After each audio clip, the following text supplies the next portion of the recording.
Washington, Reuters, the Trump administration is nearing completion of a new Buy Americana Euro plan that calls for U.S. military attachés and diplomats to help drum up billions of dollars more in business overseas for the U.S. weapons industry, going beyond the limited assistance they currently provide, officials said.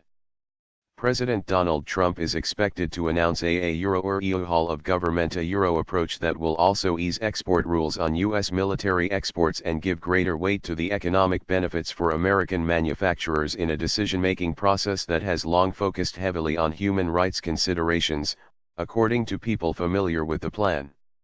The initiative, which will encompass everything from fighter jets and drones to warships and artillery, is expected to be launched as early as February, senior officials said, speaking on condition of anonymity. A key policy change would call for embassy staffers around the world to act essentially as a sales force for defense contractors, actively advocating on their behalf. It was unclear, however, what specific guidelines would be established. But under this more proactive approach, embassy staffers would engage more aggressively with foreign counterparts to push for U.S. arms sales and brief visiting senior U.S. officials so they can help advance pending deals, according to a person familiar with the matter. One senior administration official described the proposal as a Euro 180-degree shift in the current arm's length approach to foreign weapons sales. Trump is seeking to fulfill a 2016 election campaign promise to create jobs in the United States by selling more goods and services abroad to bring down the U.S. trade deficit from a 6-year high of $50 billion. The administration is also under pressure from U.S. defense contractors facing growing competition from foreign rivals such as China and Russia. But any loosening of the restrictions on weapons sales would be in defiance of human rights and arms control advocates who said there was too great a risk of fueling violence in regions such as the Middle East and South Asia or arms being diverted to be used in terrorist attacks. Arms regulations. Besides greater use of a network of military and commercial attachés already stationed at U.S. embassies in foreign capitals, senior officials who spoke on condition of anonymity said another thrust of the plan will be to set in motion a realignment of the International Trafficking in Arms Regulations, ITAR. It is a central policy governing arms exports since 1976 and has not been fully revamped in more than 3 decades.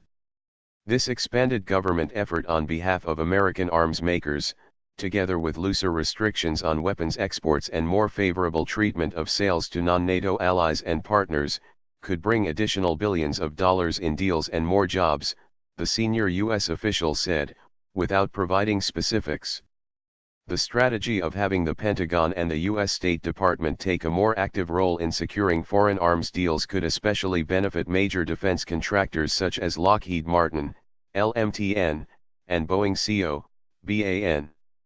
We want to see those guys, the commercial and military attachés, unfettered to be salesmen for this stuff, to be promoters said the senior administration official, who is close to the internal deliberations and spoke on condition of anonymity.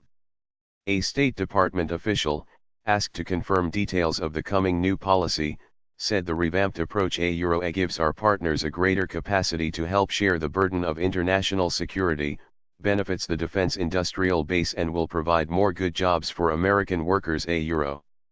The White House and Pentagon declined official comment. Defense industry officials and lobbyists have privately welcomed what they expect will be a more sales-friendly approach. Trump, a Republican, has the legal authority to direct government embassy security assistance officers both military personnel and civilians, to do more to help drive arms sales.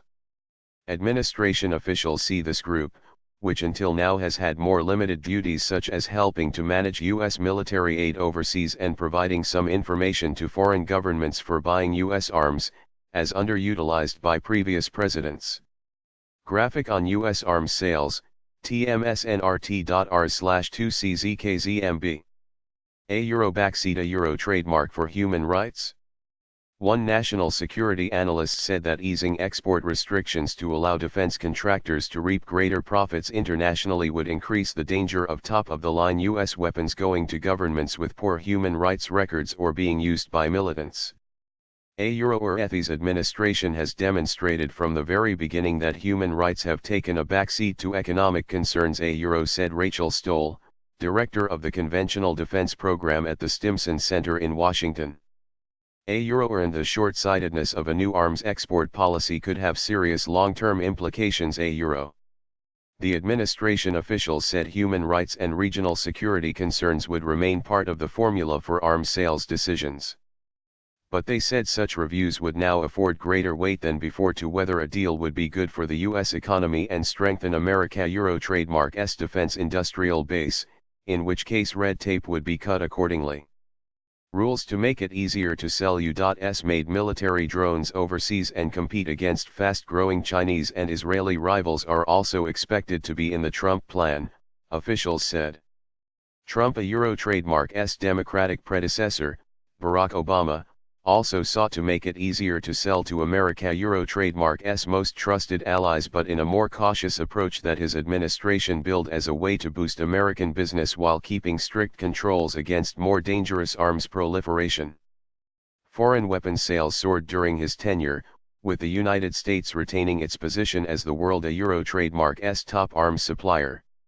Shares of the 5 biggest U.S. defense contractors, including Lockheed, Boeing, Raytheon Co., RTNN, General Dynamics Corp., GDN, and Northrop Grumman, NOCN, have more than tripled over the last 5 years and currently trade at or near all-time highs.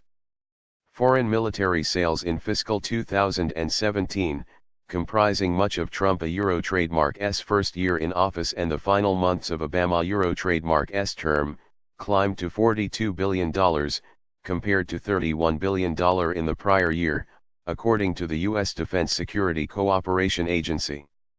The Trump administration has already moved forward on several controversial sales. Those include a push for $7 billion in precision-guided munitions to Saudi Arabia despite concerns they have contributed to civilian deaths in the Saudi campaign in Yemen, a Euro trademark's civil war, and the unblocking of $3 billion in arms to Bahrain, which was also held up by human rights concerns under Obama. Similar concerns have been raised over the administration a Euro trademark's preparations to make it easier for American gun makers to sell small arms, including assault rifles and ammunition, to foreign buyers. A draft of the overall policy recently finished by teams of State, Defense, and Commerce Department officials coordinated by Trump a Euro trademark's National Security Council must now be approved by a senior cabinet members before being sent to his desk, the government sources said. Once Trump announces an extensive framework of the plan, there will be a 60-day public comment period. After that, the administration is expected to unveil further details. Some of the changes are expected to take the form of what is formally known as a presidential a Euro National Security Decision Directive a Euro 2 of the sources said.